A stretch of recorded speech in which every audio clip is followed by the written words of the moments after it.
Welcome to Kiss the Reviews. I'm Armando, that's Corey, and today we're doing 1995's Clockers.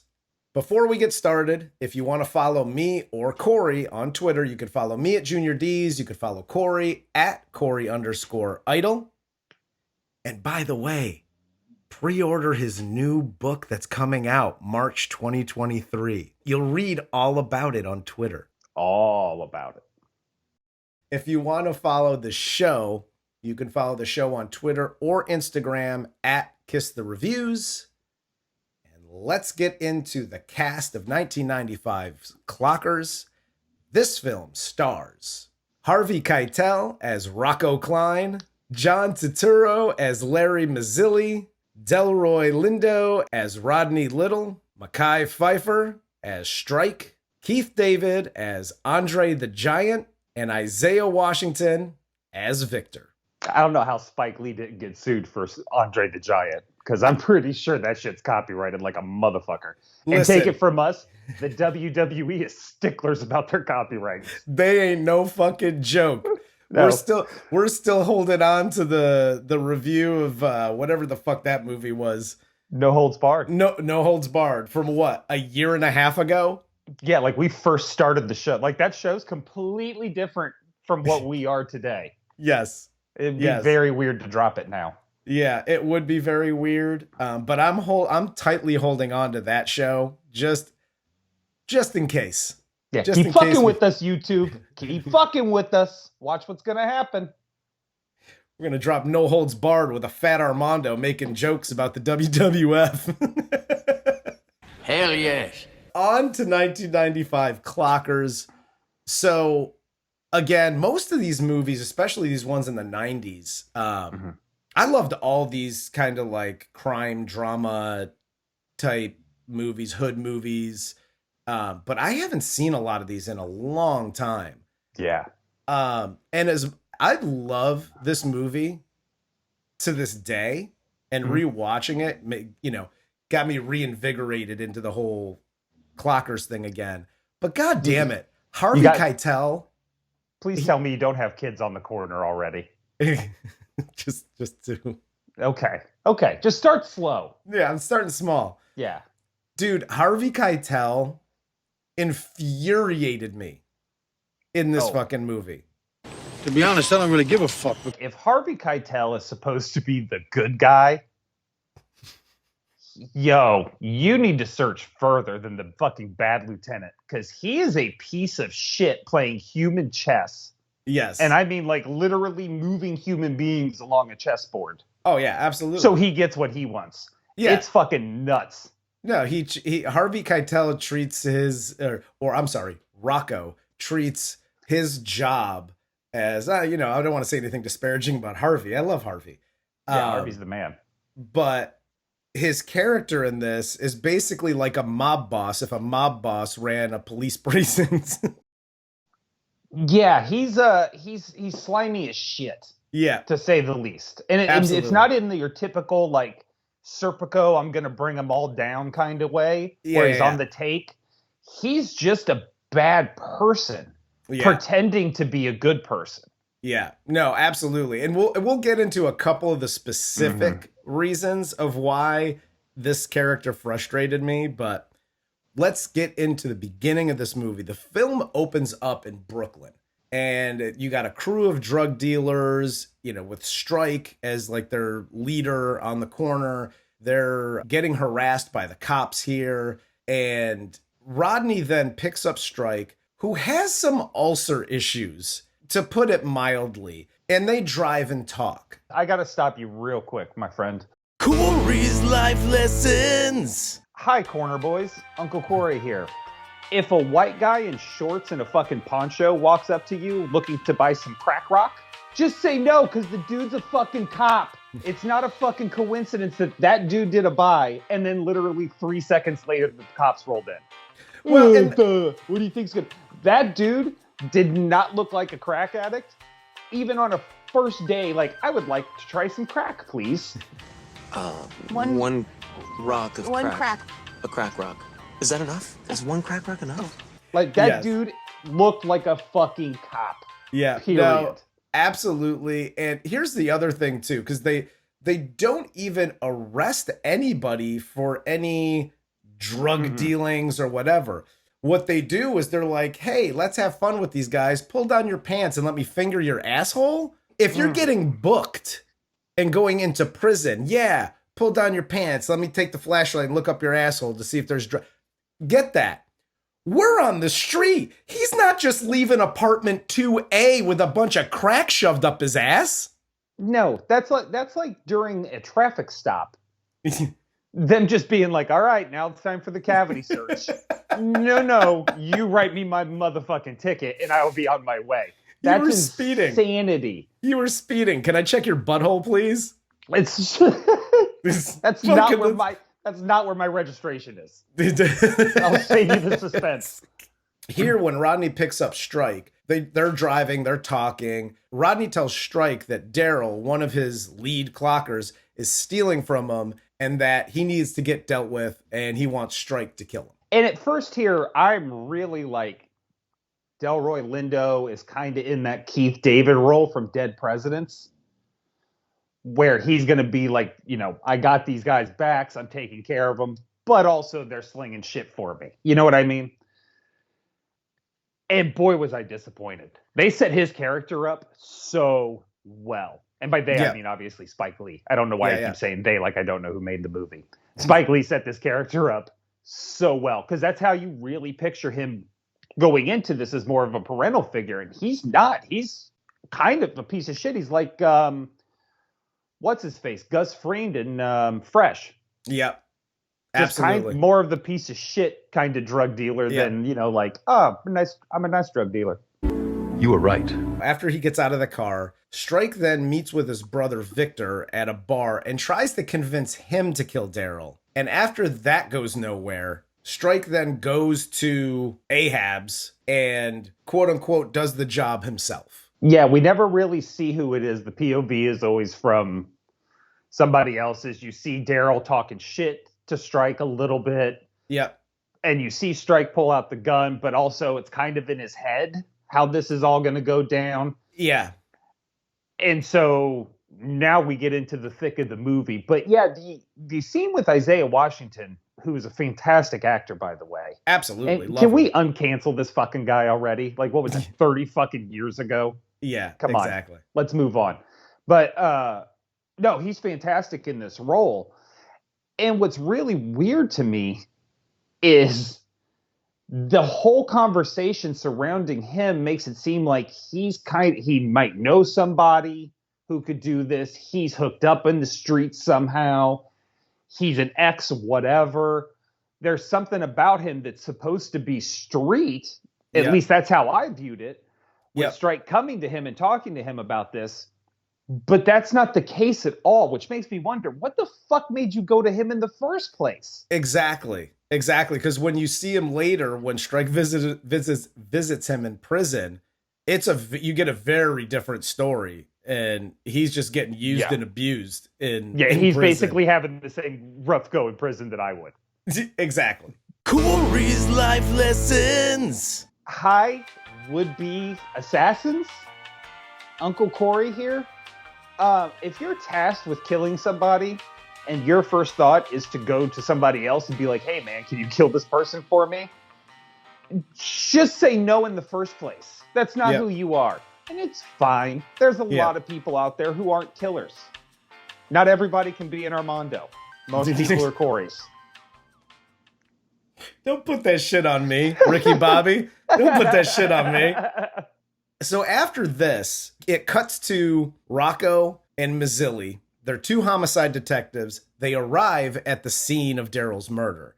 And while inspecting the body, these motherfuckers got jokes. Bing, bing, bing, ricochet rabbit. There she blows. Must be his golf jacket. It's got 18 holes. Catch a bullet with his teeth. What a catch. What a smile. Daryl, you've outdone Willie Mays.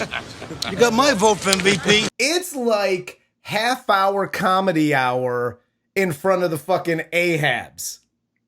Dude, this is probably one of the most believable scenes in the movie. That is 100% how I expect Homicide and Narcos to talk about a dead fucking body on the ground, let alone a dead black dude's body that they think is surprised. I'm surprised they didn't fucking Weekend at Bernie's him and stand him up and like, hey, Daryl, what's going on? I don't know. I got shot. Like, I'm surprised that shit didn't happen. You were right. Again, I don't know. They're not following OSHA standards. They are not following actual police procedure. They're rolling this dude out. His brains are falling all over the fucking parking lot. It's like the fucking Marx Brothers shot this scene. Yeah, I don't. This is definitely the one thing that confused me about the scene was the medical examiner basically like doing the whole like, oh, the bullet entered here, went out here, roll him over. There's another exit wound here. This one, they do that shit at the morgue. Yes. They don't do that on the scene. What they're trying to do on the scene is the detectives come in, they gather as much shit as they can, they chalk outline the fucking body, and then they move the body the fuck out of the way so the crowd goes away. The crowd's there to see a body, and they don't want the fucking crowd there at all. Yes. So this whole thing of like the medical examiner and them like playing with his body and, oh, he smells like shit, and dropping the fucking N-word like it's nothing. Yeah. In front of this massive crowd. I'm just like, dude, what the fuck is happening here? And yet I totally believe this is what happens every single time. The police then meet Victor at a local church and they take him in for questioning. In the interrogation room, Victor tells Rocco that he shot Daryl in self-defense. Mm-hmm. Rocco finds holes all over his story, doesn't believe him. Afterwards, Rocco and Mazilli take a drive to Victor's mom's apartment to question her about Victor. And after speaking with her, he goes to the bar across the street from Ahab's and asks questions to the bartender about Strike and Victor. And this is where he's like, yeah, Victor doesn't have a record. Victor is like never gotten into trouble. He interviews like all of his bosses because he has like 85 jobs. And they're like, no, he shows up early, he leaves late, he's the best employee. Corey's life lessons. Hi, anybody that gets their fucking door knocked on by the police, the first words out of your mouth should be warrant. Yes. Do you have one? But if you still allow them to come, don't let them take pictures of your family members. Don't let them just, no. You're in control unless they have a warrant. Can I take these pictures? Because, I don't want to show mugshots. Fucking show them. I don't care. You're not taking the pictures. Yes. I know, like, come on, man. You've lived in that neighborhood long enough where you should know way better. 100%. Mrs. Mom of Strike and Victor. I don't know her name. Mrs. So-and-so. Mrs. So Rocco is now convinced that Strike is the killer, while Mazilli does literally hear what every cop, I believe, does. This is the dude. He confessed. Done and done. The paperwork's done. We brought him in for questioning. Mm-hmm. He said he did it. There's enough evidence that points to him, especially because he said he did it and he had the gun. Yep. Done and done. And Rocco's hubris here, right? His fucking ego. And he makes the statement here. What I want to know is where the fuck did these two yos get the balls big enough to think that they could put this one past me? You want to talk about the balls to have them try to put this one past you? You can't pull a fast one on me. The balls for you to make that statement, like these motherfuckers know who the fuck you are. You're just another fucking cop, dude. They're not like, hey, you know what we should do today? Pull one over on Rocco. It'll be a real fucking get 'em. It's time to launch our 2 years in planning Rocco get 'em gotcha moment. Get the fuck out of here. Fucking morons. Dude, this is the reason, because it comes up a couple of times. This is the reason why Rocco's the character of Rocco infuriates me, because he's not necessarily like You know, in a lot of these, it's like, I'm a cop and I'm a good cop and I'm trying to clean up the streets and I want to be, you know, whatever. And I'm trying to do good for the neighborhood. This is, the whole movie is, they're trying to make me look like an asshole. That's fucking not going to happen. I'm going to make you look like an asshole. First of all, can you just solve the fucking case? Because we realize, spoiler alert, at the end of the movie, you had the guy the whole fucking time. Rocco then goes back to Strike's neighborhood to question Strike, let him know that his brother's confession was all bullshit, and after Strike's horrible lying, Rocco then leaves. Don't do that, it's not good for ya. Hi, everybody. When a cop, a homicide detective, just the guy in blue comes over and waves his badge around and is like, hey, your brother is in prison. I think his shit's all bullshit. I think you did it. And when's the last time you talked to your brother? And blah, blah, and starts fucking peppering you with questions. Ask him if you're under arrest. Am I under arrest or am I free to go? If he says, well, you're not under arrest, well, then am I free to go? And then fucking walk away. Strike talks to him this whole movie without ever asking him the question, am I free to go?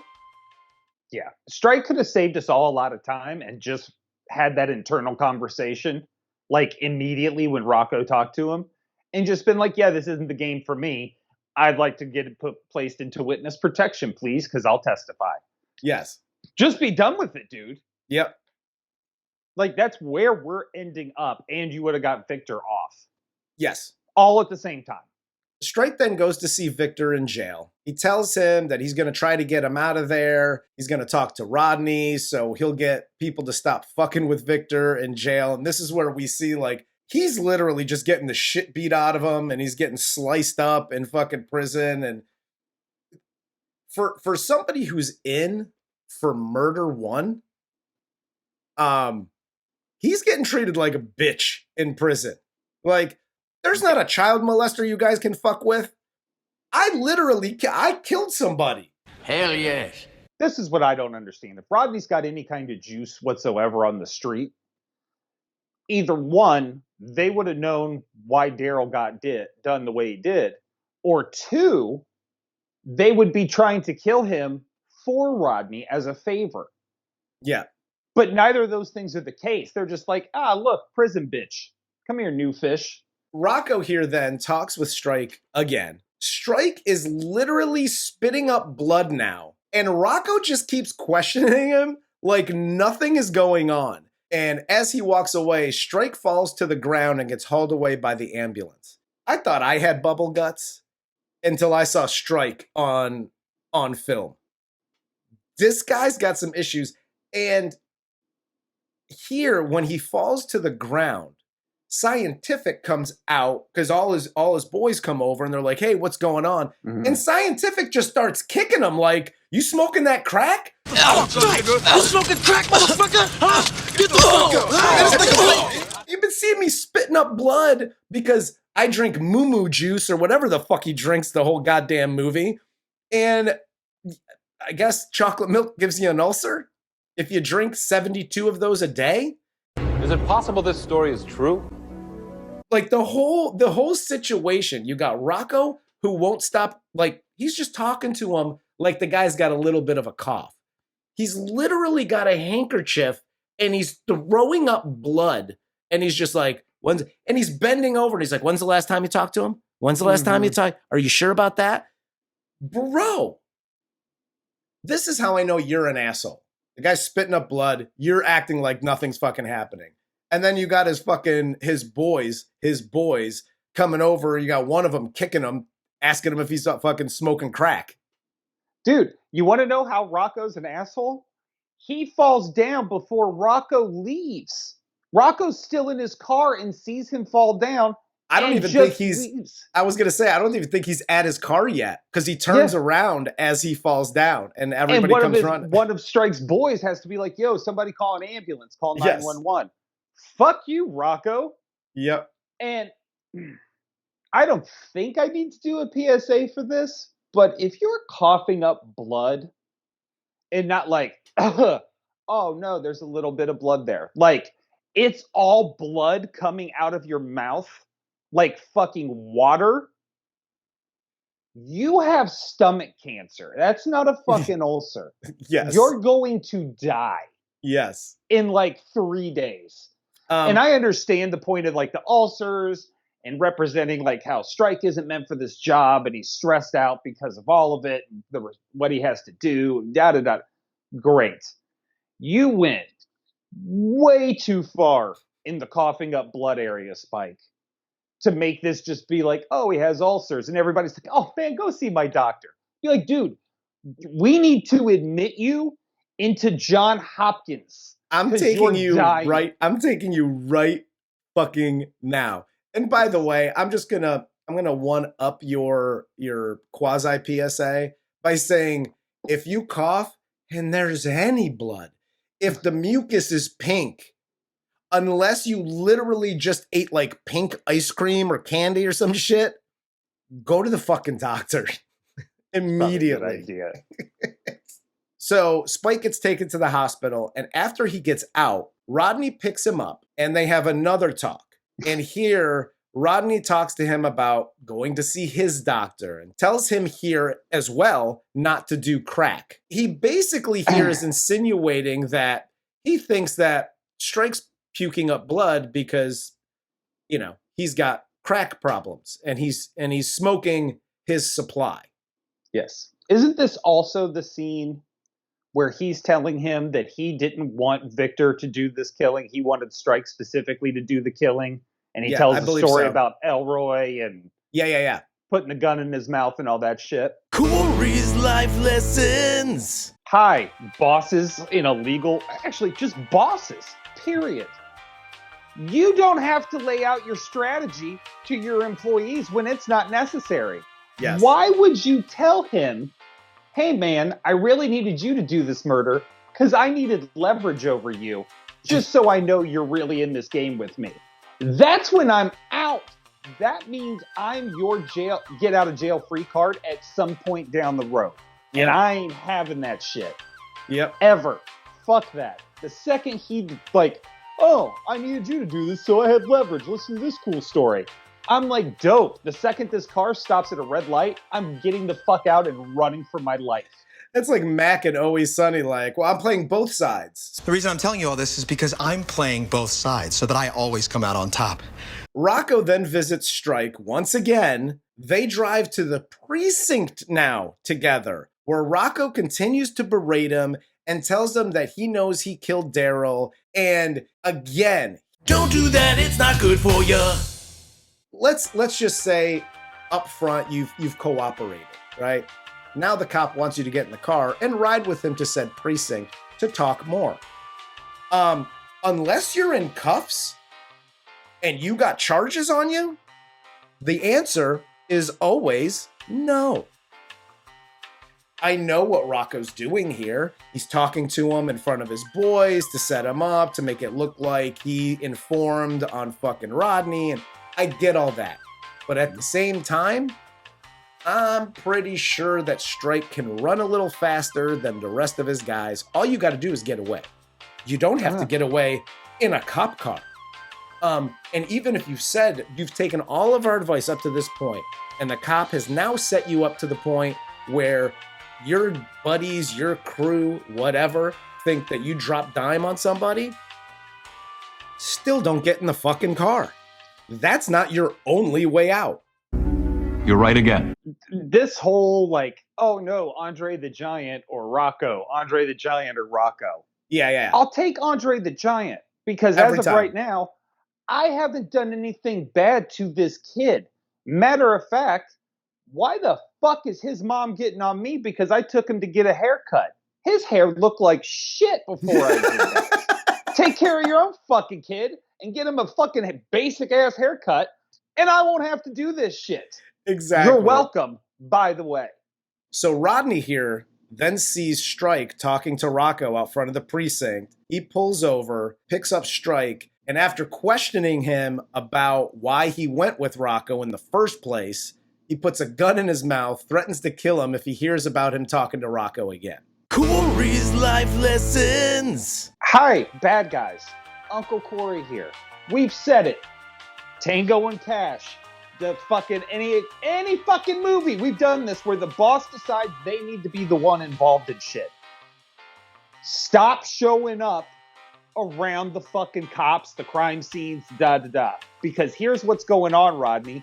You're ratting on yourself by looking so fucking nervous. Yes. He's either going to go down and you get him in jail. Look what's happening to his brother. Yep. Without a directive from you. Now imagine if you're like, hey man, fucking shank this dude. Here's, I don't know, $2,000 in a carton of fucking Marlboros. Have at it.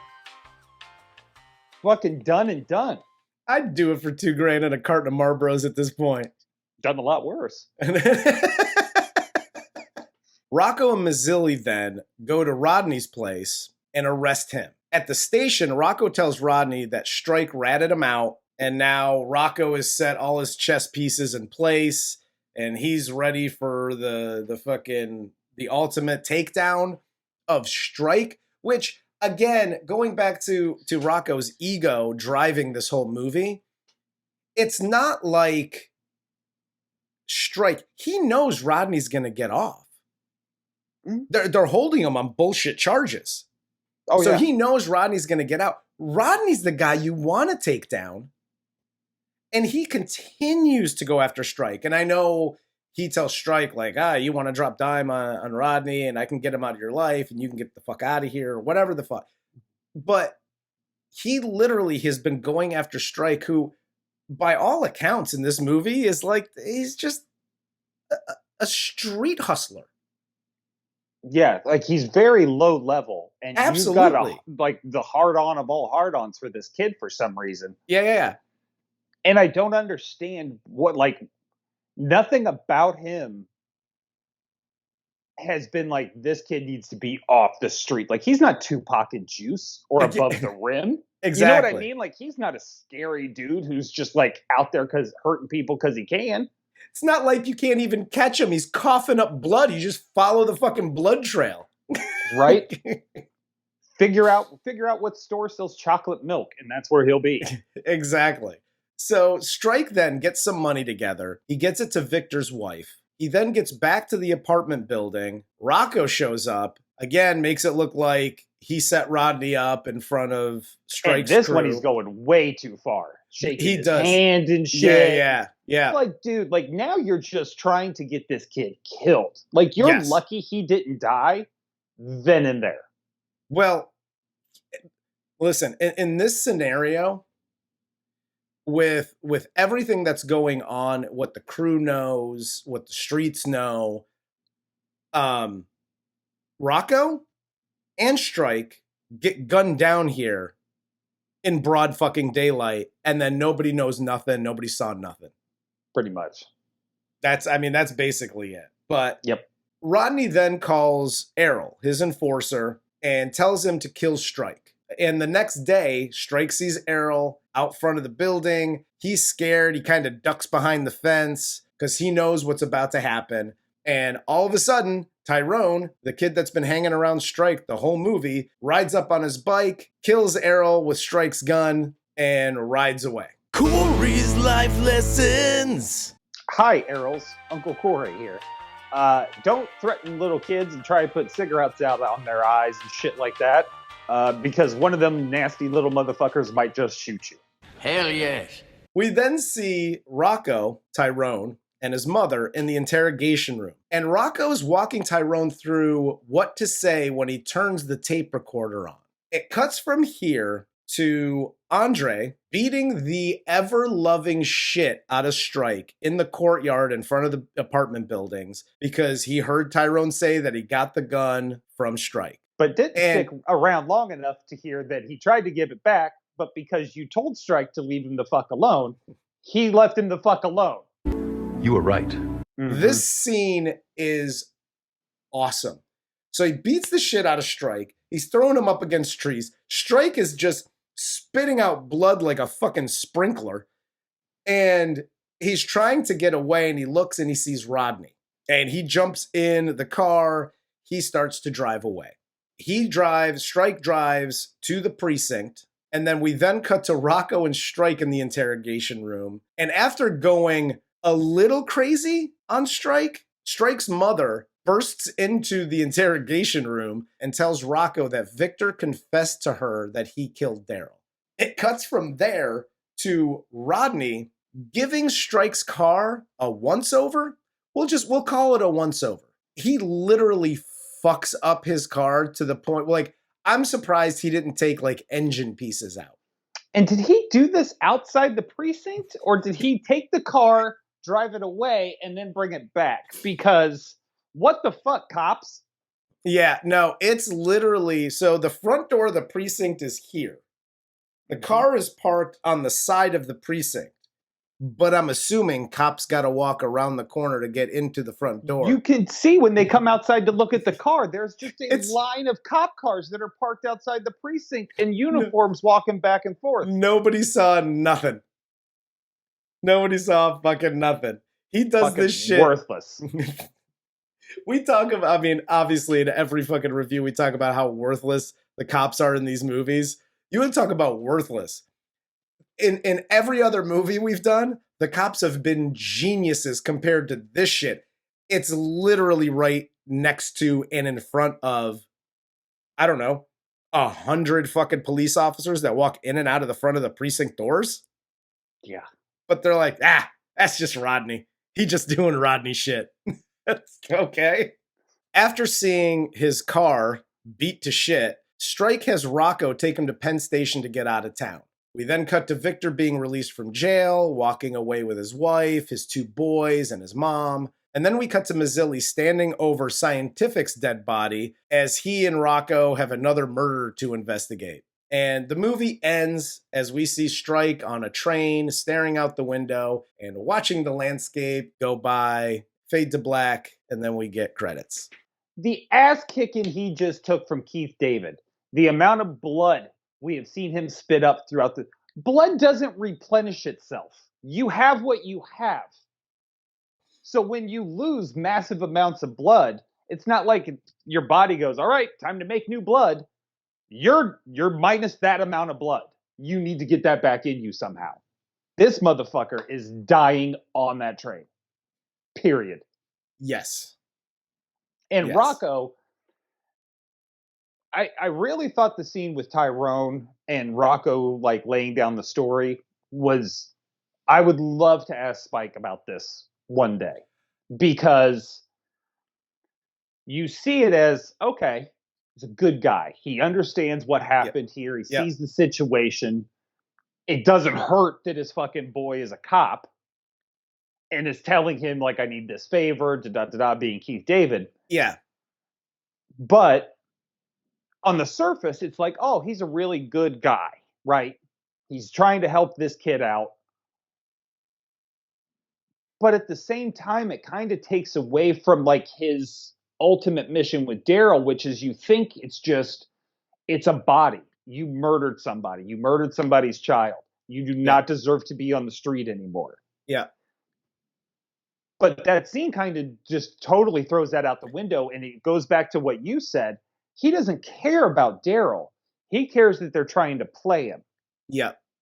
And that's the only thing he's pissed off about. So a couple of things. One, I thought the same thing from first glance. And I would love to hear if anybody knows out there, if Spike did an interview about this or whatever the fuck. But after watching it, my initial response was, that's not in Rocco's character. You know what I mean? But this is kind of towards the end, like, oh, is he learning lessons? You know what I mean? Like, is it one of those types of things? Because at the end here, he's like, fuck. He's like, Strike, I'm going to take you to the Penn Station. I'm going to get you the fuck out of town. Like he's trying to help him at the end. And it was like, oh, I was wrong about the whole thing because, you know, Daryl actually did kill, or Victor did kill Daryl. And so maybe it's that, but even still, it just seemed out of character for Rocco to do that.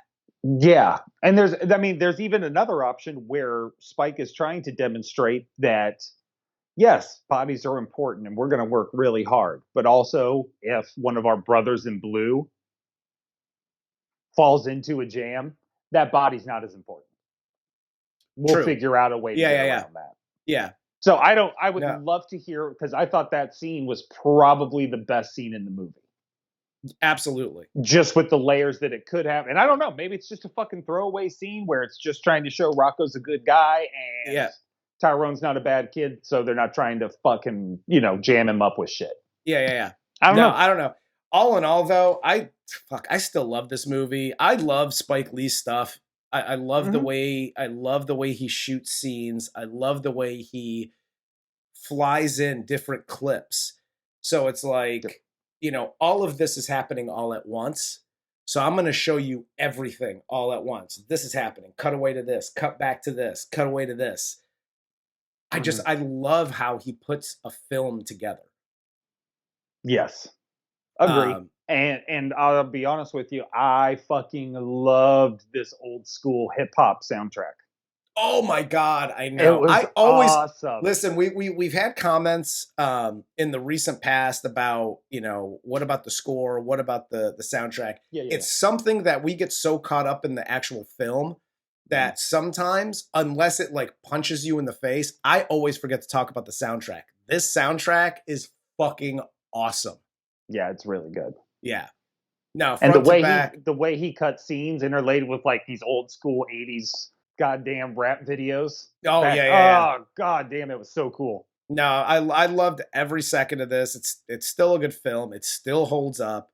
I dig, if it's a Spike Lee joint, I'm fucking there and I will watch it and I will enjoy it every time. Yeah, I don't think I would put this necessarily in my top 5 of Spike Lee movies, but it's a Spike Lee movie, so it's a good movie. I mean, the dude can tell a story. He knows how to make a film. There's no arguing that. If I have put it better in films, sure. Oh yeah, no. He has much better films. This is still a good film. Yeah. I don't know that I'd put it in my top 5. If I did, it might be at 5. But yeah, there's much better films that he's done. But I still love this one. Yeah, no, it's great. Fantastic. That's all I got for this one. You got anything else? Nada. All right. Well, for Corey, I'm Armando. This is Kiss the Reviews, and this was 1995's Clockers.